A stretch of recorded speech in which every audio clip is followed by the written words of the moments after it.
반갑습니다.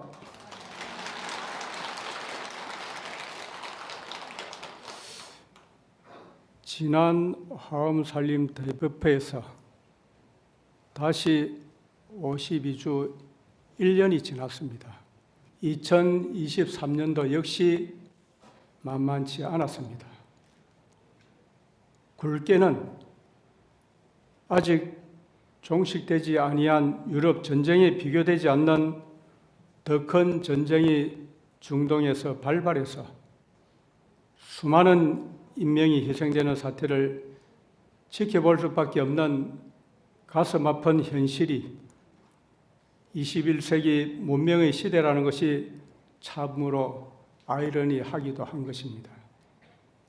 그 외에도 기후위기라든지 티르키예, 모로코 등에서 발생한 지진 참사와 같은 큰 악조건을 무릅쓰고 1년 52주를 보내고 살아내는 동안 해마다 화엄살림 대법회에서 공부하고 귀담아 들었던 화엄경 52단계의 보살 수행에 우리들이 얼마나 근접하고 지침으로 삼았는지를 성찰하고 점검하면서 다시 공부하고 새겨들으면서 더욱더 분발하리라고 하는 각오와 의지를 다지는 기회가 바로 통도사 화엄살림 대법회일 것입니다.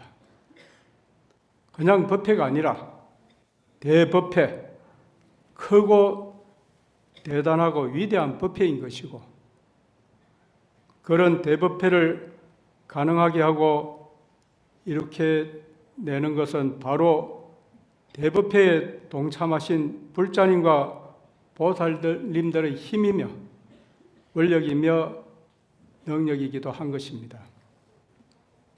물론 종정예약 큰 스님과 통도사 주지 스님과 소임자 스님들과 관계자는 물론입니다만 통도사 대중들의 영향도 막중합니다. 오늘은 강명각품과 보살 무명평에 대하여 말씀드릴 차례인데, 먼저 오전 법회에서는 강명각품에 대해서 말씀드리고 오후에는 보살 무명평에 대하여 말씀을 드리도록 하겠습니다. 광명각이란 부처님께서 광명을 바라고 광명을 펼침으로써 방광하심을 통해서 그것을 보고 친견한 중생들로 하여금 깨달음을 얻게 하는 것, 곧 광명을 놓아 깨닫게 한다는 것이고, 강명각품이란 그런 부처님의 광명을 통한 깨달음에 대해서 설명하는 부분이라고 한마디로 정의할 수가 있습니다. 강명각에는 부처님께 방광하는 광명을 놓으시는 목적과 부처님께서 광명을 놓으시는 목적과 이유가 담겨져 있습니다. 그것은 바로 중생들을 깨닫게 하고 중생들로 하여금 깨우치게 하기 위해서 광명을 놓는 것인 것입니다. 먼저 여천 무비 큰 스님의 화엄경 강설 가운데 강명각품과 보살 무명품 설명의 서두에 밝히신 서문을 먼저 말씀드리고 강명각품에 대하여 말씀드리도록 하겠습니다. 세상에는 광명이 없으면 어떤 사물도 볼 수가 없습니다. 사람이 무엇을 본다는 것은 순전히 광명의 덕입니다. 우리가 보물이 가득한 창고에 들어가더라도 광명이 없으면 무엇이 흙이고 무엇이 돌이며 무엇이 쇠고 무엇이 구리고 무엇이 은이고 무엇이 금인지를 알 수가 없습니다. 그렇다면 얼마나 답답하고 안타깝겠습니까? 그와 같이 사람의 마음에 광명과 같은 지혜가 없어서 무엇이 선이고 무엇이 악이며 무엇이 먼저이고 무엇이 나중이며 무엇이 옳고 무엇이 그르며 무엇이 이익이고 무엇이 손해이며 무엇이 바른 것이고 무엇이 삿된 것인지를 모른다면 그 삶이 어떻게 되겠습니까? 실로 돌이킬 것이 없는 일일 것입니다. 광명이란 곧 깨달음이며 깨달음은 곧 지혜이며 지혜는 곧 진리의 가르침인 환경입니다라고 광명각품의 서두를 말씀하셨습니다. 이어서 보살문명품에서는 세상 모든 분야에서의 발전은 의문으로부터 시작되고 의문으로부터 이루어집니다. 불법에서의 모든 공부와 수행도 역시 의문으로부터 시작합니다. 보살문명이란 공부와 수행에서 가장 먼저 생각해야 할 의문을 갖는 태도를 드러내 보입니다. 불법을 바르게 믿고 바르게 알고 바르게 수행하고 바르게 깨달으려면 먼저 의문을 가져야 하고 또한 그 의문을 밝게 이해하고 해결해야만 합니다. 지혜를 상징하는 문수보살이 여러 보살들과 함께 질문과 답을 주고받으면서 불법 가운데에 중요하고 필수적인 내용들을 하나하나 분석해 가는 것이 보살 문명품의 내용입니다. 인생에 있어서도 앞으로 나아가고 성장하고 발전을 하려면 의문을 가져야 하고 반드시 그 의문을 밝게 분명하게 해결하는 것이 우선 과제입니다. 환경은 그 모든 의문에 있어서 바르고 정확한 답인 것입니다. 이렇게라고 광명각품과 보살문명품의 방침을 요약하면서 환경이 광명이며 모든 의문에 있어서 정확한 답변이라고 강조를 하였습니다. 우리들이 일반적인 견해로는 눈으로 본다고 여기지만 아무리 눈이 있다고 할지라도 양쪽 눈의 시력이 모두가 2.0, 2.0이라고 할지라도 캄캄한 칠흑 같은 어둠 속에서는 아무것도 볼 수가 없습니다.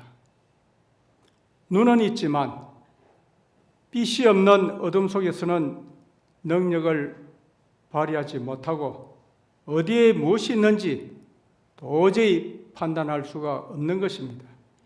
가수 송창식이 빛이 없는 어둠 속에서도 찾을 수 있는 우리가 연연이라는 노래를 불렀습니다만 그나마 음성으로 상대방을 확인할 수는 있습니다만 소리 없는 사물은 도대체 어디 있는지 무엇인지 도저히 분간할 수가 없는 것입니다. 마찬가지로 아무리 마음이 있다고 할지라도 우리들이 캄캄한 삼독심, 탐욕과 성냄과 어리석음으로 가득하다면 그것은 어두운 마음이고 무명인 것입니다. 광명이 없는 마음이기에 무명이고 무명심인 것입니다. 이런 삼독심으로는 도저히 제대로 살아갈 수가 없고 깨달을 수가 없다는 것입니다. 어두움을 광명으로 물리치고 해결해야만 모든 사물을 눈으로 보고 온전히 확인할 수 있는 것과 같이 탐욕을 지적, 만족할 줄 아는 마음, 지금 소유하고 있는 것만으로도 충분하다고 여기는 마음으로 성냄을 인욕으로 어리석음을 지혜로 전환하고 해결해야만 진여의 광명을 회복하고 깨달음을 정득할 수 있는 것입니다. 부처님의 정각은 참으로 위대하고 수상한 것입니다. 위대하고 수성함을 광명으로 표현한 것이 광명각품의 내용인 것이죠. 광명각품에서 부처님은 두 발바닥으로 백억의 광명, 표현하기를 양종륜 광명을 놓아서 삼천대천세계에 있는 각가지의 차별한 현상을 비추게 됩니다. 부처님께서 두 발바닥으로부터 백억 광명을 놓았다는 그 말씀은 믿음을 표현한 것입니다. 발바닥은 행의 근본이 되면서 우리들의 몸은 발바닥을 말미암아서 머물 수가 있는 것과 같듯이 믿음을 통해서 이해와 실천과 성취가 성립됨을 밝혔다는 것입니다. 문수보살은 지혜의 광명으로 평등한 이치를 비추니까 몸의 광명과 지혜의 광명이 합하여 하나가 되고 그에 따라서 진리와 현상이 함께 어우러지는 이치를 깨닫게 되는 것입니다. 광명각품이란 열애가 10가지의 믿음 가운데서 종륜으로부터 광명을 놓아서 시방세계를 비추시는데 처음에는 삼천대천세계를 비추시다가 다음에는 사주와 천리상과 역계 6천과 색계 18천까지 열애의 광명이 다다르고 더 나아가서는 불가설 법계와 허공계까지 비추고 모든 세계과 법신과 지신과 원행이 다르지 않음을 요달하게 하는 것으로서 그리하여 이름을 광명각품, 광명으로 깨닫게 하는 품이라고 말씀하는 것입니다. 칠품이 되는 열의 명어품이 그대로 불신이라면 팔품에 해당되는 사성제품은 불국이 되는 것이고 오늘 살펴보는 구품인 광명각품에서는 자심의 지혜의 경지가 온 우주에 두루하다는 것을 믿게 되는 것을 표현하는 것입니다. 다시 말씀을 드리면 일체처가 부동지불이고 일체처가 문수사립고 일체처가 각수, 재수, 보수, 공덕수, 목수, 정진수, 법수, 지수, 현수 등 십수보살이라고 하는 것으로 문수보살은 곧 자신묘리의 지혜이고 나머지 구수의 보살들은 행이라는 것을 표현한 말씀입니다.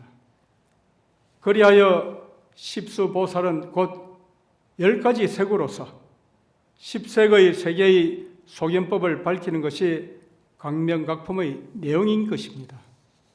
부처님께서 두 발바닥에서 광명을 방광하시는데 하나가 아니고 100억의 광명을 놓으시자 인간과 천상세계를 두루 비추어서 범부 중생에서 천신들까지 그 광명을 통해서 존재의 실상을 깨뚫어보고 깨달음의 느낌을 공유하게 됩니다.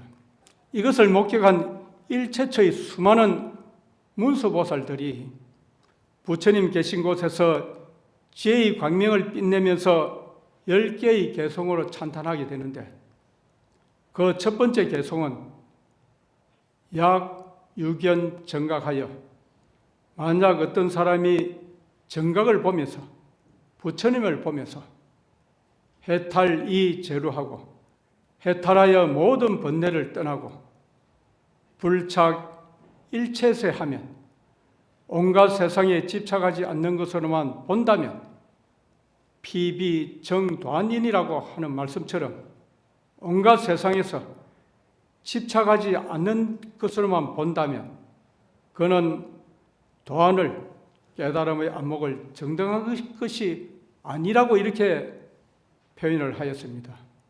정각은 부처님이죠. 부처님께서는 해탈을 해서 모든 번뇌를 벗어나셨지만 오직 중생을 구제하기 위해서 중생과 중생이 있는 세간에 집착을 합니다. 중생을 위한 집착으로 그 수준과 레벨이 다른 집착이기는 합니다만, 그렇지만 중생이 있는 한 부처님의 중생을 향한 집착은 이어지고 계속됩니다. 그러므로 정각인 부처님께서 모든 세간에 집착하지 않는다고 보고 판단하는 사람이라면 그 사람이 깨달았다고 아무리 말한다고 할지라도 올바른 도안을 정득했다라고 할 수 없다는 것이 야규견 정각하여 해탈이 제로하고 불착 일체세하면 비비 정도안이라는 그 표현의 말씀을 하셨다는 것입니다. 그래서 우리가 있는 이 자리, 이 설법전 이 도량 내에도 부처님께서 함께 하시고 항상 우리들의 모든 소원하는 바 모든 마음들을 다 꿰뚫어 보고 계신다는 것을 여실히 증명할 수 있는 그런 내용이라는 것입니다. 그래서 이 강명각품 자체가 참으로 세상과 중생을 향해서 집착하고 관심을 기울이고 있기 때문에 부처님의 광명이 밖으로 세상과 중생을 향해서 집착하고 관심을 기울이고 있기에 부처님의 광명이 중생을 향하고 퍼져나가는 것이라고 할 수 있는 것입니다. 중생을 위하고 중생을 구제하려는 마음과 그 의지가 없다면 광명은 바깥이 아니라 부처님 자신의 내면을 향해서 퍼져나가고 밝히게 될 것이고, 만약 자신을 향하고 자신을 위하는 것에 그친다면 그것은 바른 깨달음도 아니고 결과적으로 부처님이라고 할 수 없다는 것입니다. 도안을 정득한다는 것은 깨달음의 눈, 부처님의 안목을 정득한다는 것으로서 중생을 있는 그대로 차별하지 않고 평등하게 보는 것을 말합니다. 부처님의 안목은 모든 존재를 편안하고 자유롭고 귀중하게 보고 있는 것에 있다는 것입니다. 우리는 누구는 더 예쁘고 누구는 좀 멀리 하고 싶고 누구는 더 가까이 하고 싶은 그런 분별심으로 늘 마음이 한결같지 못한 것입니다.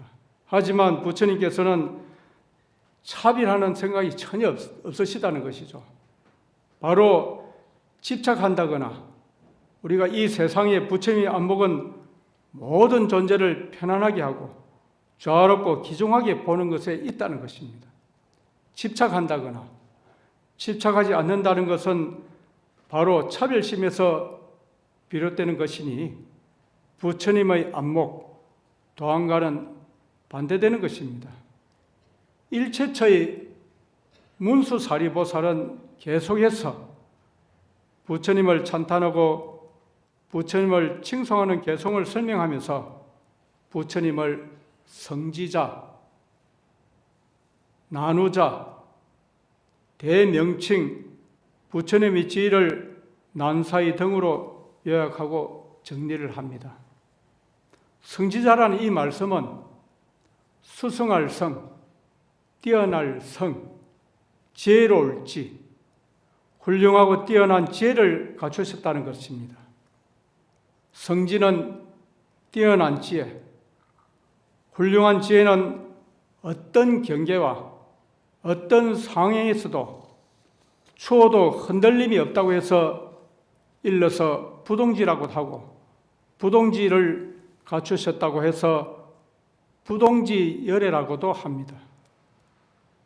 육조 해능스님은 하기자성 본무 동료라고, 어떻게 나의 자성이 본래가 동료가 없다는 것을 기대하겠는가라고 이렇게 표현을 하였습니다.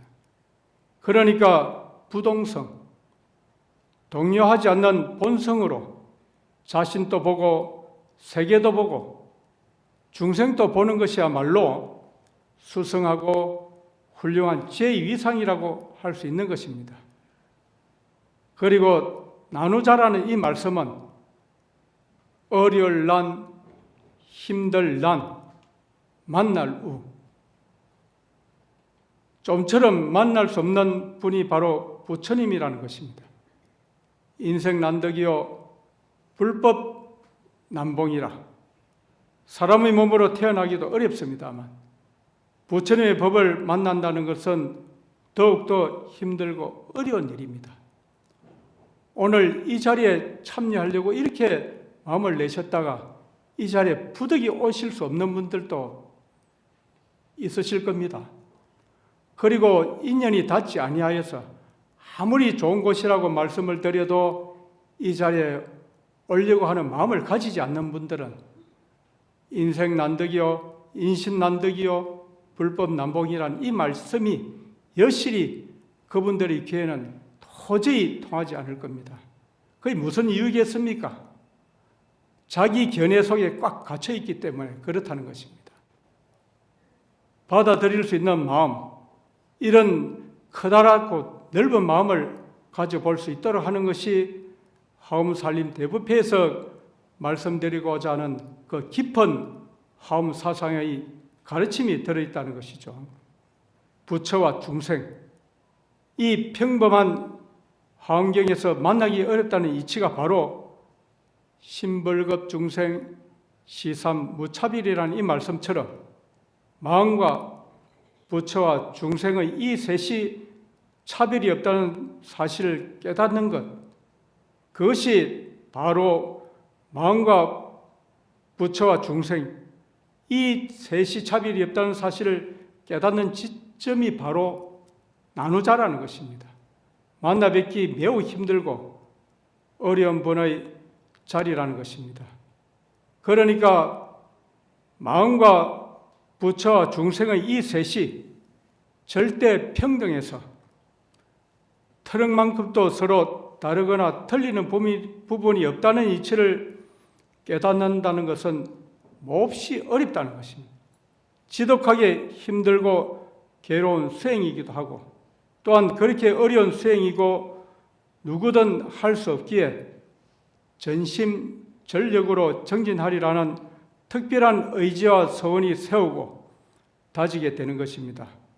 그래서 대명칭은 위대하고 대단한 명성과 칭호로서 곧 부처님을 일컫는 것이죠. 부처님의 대명칭, 크고 위대한 명호와 칭호는 발생 해양심, 해양하는 마음에서 나온다고 문수보사리보살은 찬탄을 합니다. 해양하는 마음은 위대한 지혜에서 나옵니다. 해양하는 마음을 내지 않는다면 온전한 불자라고 할 수가 없는 것이기도 합니다. 난사이는 생각하기 어려운 지위를 말하는 것이죠. 곧 부처님의 지위이기도 하고 자리인 것입니다. 부처님의 지위에 오르기 위해서 부처님과 부처님의 법을 두 가지로 나누어 보거나 분리하지 않는 것이 전제되어야 한다는 것입니다. 불급법, 요평등, 인연, 불연전이라. 부처님과 법의 평등함을 요다를 해서 두 가지라고 하는 생각이 나타나지 않게 되면 곧 생각하기 어려운 부처님의 자리, 난사이를 밟아 오르게 된다고 정리를 합니다. 부처님이 곧 법이고 법이 곧 부처님이라고 하는 것을 투철하고 뚫어보는 자리가 곧 난사이 부처님의 자리인 것입니다. 그래서 이것을 아울러서 금강경 일체 동간분, 일체 모든 존재가 한 마음과 한 몸이며 일심동체라고 하는 것을 설명하는 부분에서는 중생의 안목에서 부처님의 안목까지를 5단계의 안목으로 요약하고 정리하고 있습니다. 첫 번째 유가는 사물을 볼 수 있는 실질적인 눈을 말합니다. 육안은 사물의 형태나 색깔, 빛깔, 멀고 가까운 원근은 구분할 수 있습니다만 두루 보지 못하는 제한적인 눈입니다. 우리가 앞을 보면 뒤를 보지 못하고 안을 보면 바깥을 볼 수 없습니다. 밝은 곳에서는 볼 수 있지만 어두운 곳에서는 전혀 볼 수 없는 매우 자유롭지 못한 눈입니다. 또한 육안은 평범한 중생들의 안목을 의미하기도 합니다. 평범한 중생의 안목이란 자기만 위한다든지 자신의 이익과 자신의 안락만을 추구하면서 어떤 상황과 어떤 경우에도 내 가족과 나의 집을 우선 먼저 생각하는 이기적인 안목이 바로 육안인 것입니다. 우리들이 이런 육안에서 벗어나야 되지 않겠습니까? 두 번째 천안은 육안으로는 볼 수 없는 먼 곳이거나 미세한 사물까지도 꿰뚫어 보는 신통한 눈을 말합니다. 천안을 갖추게 되면 보고 싶은 것은 전부 볼 수 있게 됩니다. 산하 석벽 무장이라 높은 산도 깊은 강물도 바위와 절벽까지도 전부 볼 수 있게 됩니다. 가려져 있든지 거리가 멀든지 아무런 장애가 없이 가만히 앉아서 산하와 석벽을 꿰뚫고 다 볼 수 있는 것입니다. 이런 공간적인 시야뿐만 아니라 과거와 미래는 물론입니다만 지옥과 극락까지를 환하게 볼 수 있는 것이 천안입니다. 육신통 가운데에서 천안통을 정득하면 삼천대천세계를 마치 손바닥 안의 거울처럼 들여다보게 되는 것을 말합니다. 천안은 평범한 안목을 벗어난 그런 수준과 레벨이 다른 뛰어나고 비범한 그런 안목을 가리키고 있습니다. 평범한 사람은 볼 수 없는 상을 보고 멀리 보고 미리 예측하는 뛰어난 안목을 말하는 것이기도 한 것입니다. 민족을 위해서 희생한 애국자도 천안의 안목을 갖춘 것이고 어려운 대한민국에서 산업의 역군으로 자수성가하면서 국가 발전의 원동력이 된 기업인들도 역시 천안의 안목이라도 할 것입니다. 그리고 연말 연시에 이름도 밝히지 않고 넉넉하지 못한 살림 형편에서도 어려운 이웃들에게 기부하고 보시하고 희사하면서 주위와 사이를 따뜻하게 온정을 베풀어 주시는 분들도 또한 천안의 안목을 지니신 분이라고 할 수 있는 것입니다. 그리고 또한 오늘 이 자리에 특별하게 세미터의 공사가 다망한 이 시점에서 원건 각지에서 통도사 화엄살림 대법회에 동참해서 이 자리를 빛내주시고 계시는 여러 불자님들과 보살님, 거사님들도 역시 천안의 안목을 갖추신 것입니다.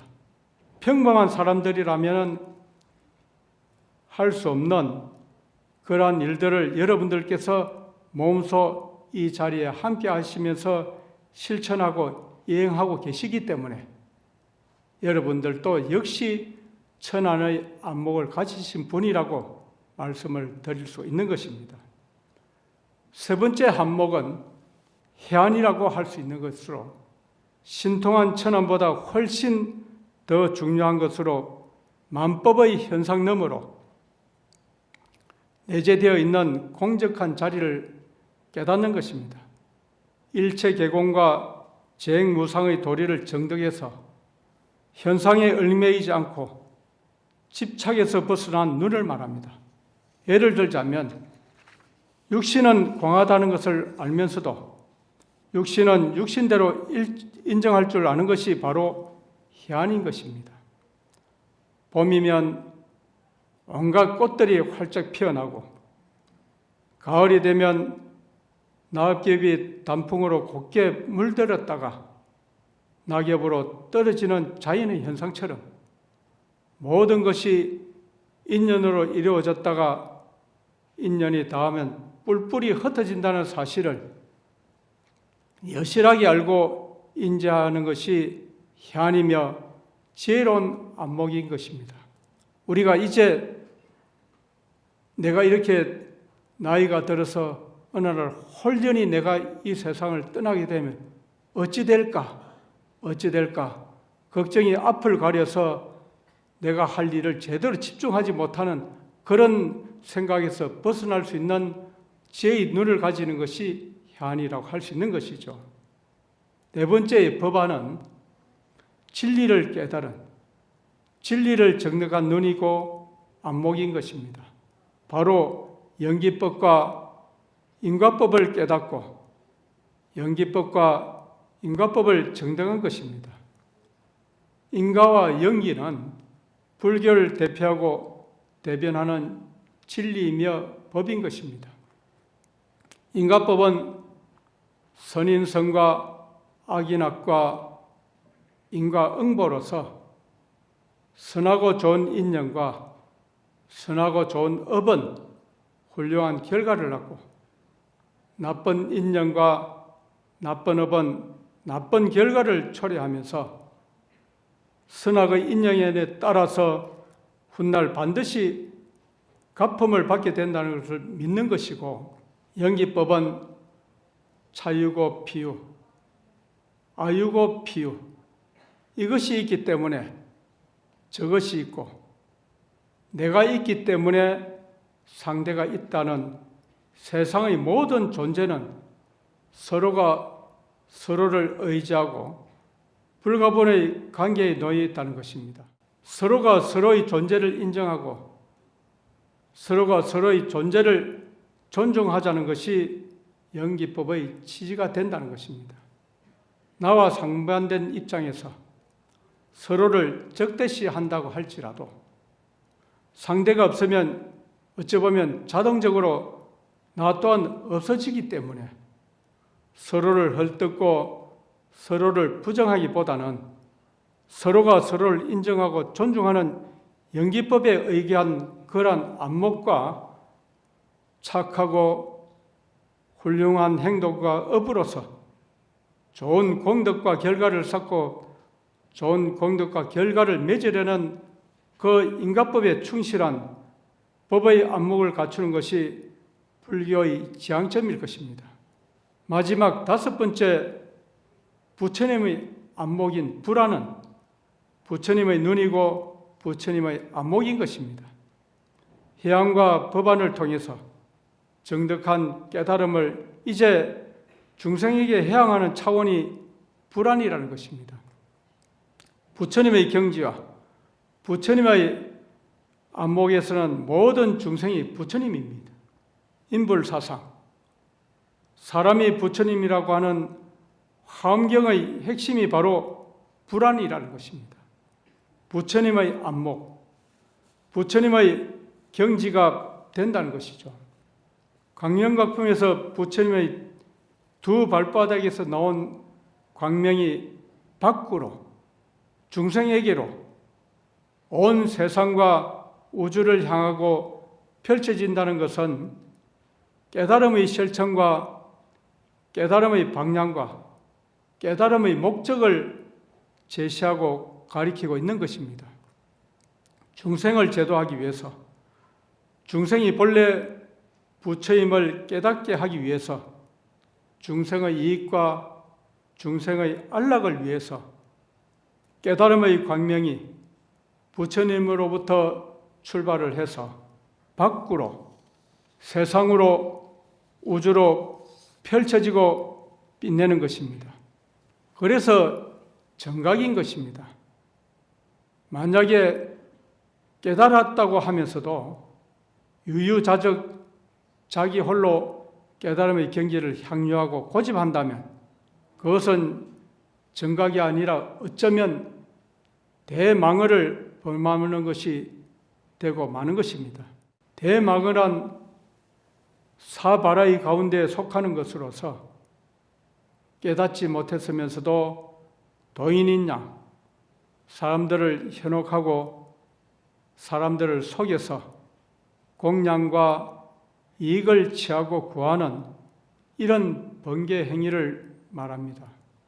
이를 어기고 범하면 당장 수행자라고 하는 지위를 영원히 박탈당하게 되고 다시는 회복하지 못하게 되는 것입니다.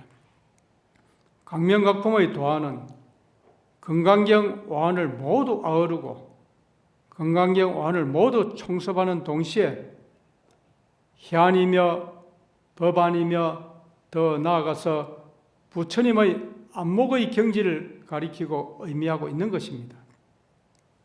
우리들은 유관, 지극히 번부적인 눈과 이기적인 안목에서 출발을 하기는 하였지만 하엄살림 대법회의 법문을 듣고서 수행과 기도를 통해서 이제 다시 비범한 눈과 이타적인 안목의 천안을 어쩌면 이미 성취하셨고 더 나아가서는 일체 개공과 재행무상을 터득한 지혜로운 눈과 지혜로운 안목으로 올라서고 또다시 인가와 연기법을 깨뚫어 보는 법의 눈과 법의 안목으로 모든 존재와 모든 생명을 인정하고 존중하면서 나와 더불어서 모든 중생들이 부처라고 하는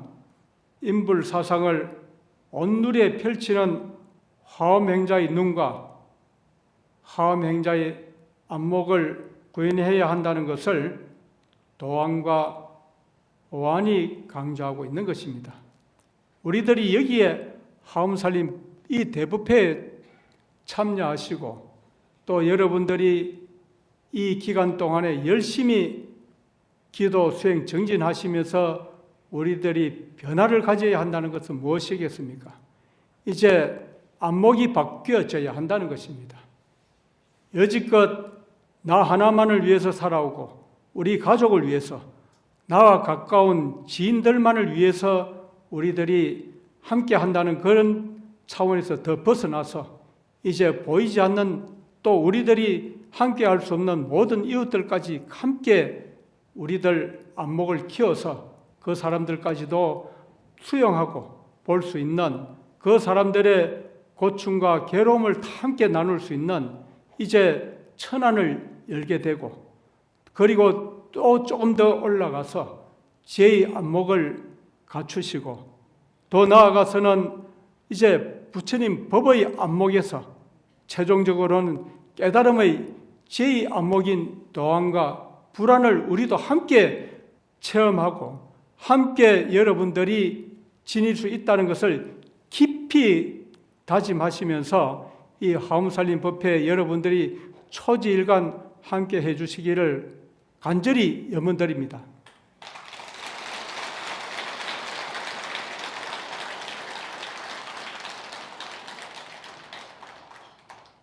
이제 우리들이 부처님의 자유의 강명을 통해서 단순하게 사물을 보기만 하는 눈, 지극히 중생적인 차원의 안목에서 탈피를 해서 나보다는 다른 사람의 사정과 형편을 먼저 살피고 다른 사람들을 우선하고 배려하고 도와주고 또 베풀어주는 회항과 법안은 물론입니다만 더 나아가서는 부처님의 안목까지 추구하고 갖춰가야 한다는 것입니다. 그러니까 각자의 시야와 각자의 지견을 끊임없이 확장하고 한없이 키우고 한없이 향상해야 한다는 것이 하엄살림 법회에서 여러분들에게 계속해서 말씀드리고자 하는 도안과 불안의 경지를 여러분들께서 직접 체험하시라는 가르침에 있다는 것입니다. 정각은 이 재루라. 정각인 부처님께서 모든 번뇌에서 벗어났다는 말씀이 정각 이 재루라고 합니다. 여일리, 그리고 모든 것을 아우를 때 재를 말하죠. 그리고 번뇌를 표현할 때 루라고 합니다. 정각 이 재루.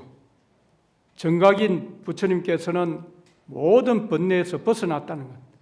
우리 스스로가 정각 이 재루라고 할 수 있는 이 마음속에서 우러나오는 그 생각들이 여러분들 가슴속에서 문득문득 이 재루라는 생각을 여러분들이 가지시게 된다면 나의 삶이 달라질 것이고 내가 살아가는 행동이 또 달라질 것이고 언어도 또한 달라질 것이고 삶의 질이 향상되고 나아진다는 것을 직접 체험하시게 될 것이라는 겁니다. 개인적인 욕심, 개인적인 번뇌가 첨무하다는 것 자체가 이 재료라는 것입니다. 사사로운 번뇌는 전혀 없습니다만 중생을 위하고 중생을 향하고 중생을 제도하려고 하는 그 일념에서 끝없이 번민하고 고뇌하고 고민하기에 그것을 가리켜 모든 세간의 중생들에게 집착한다는 것입니다.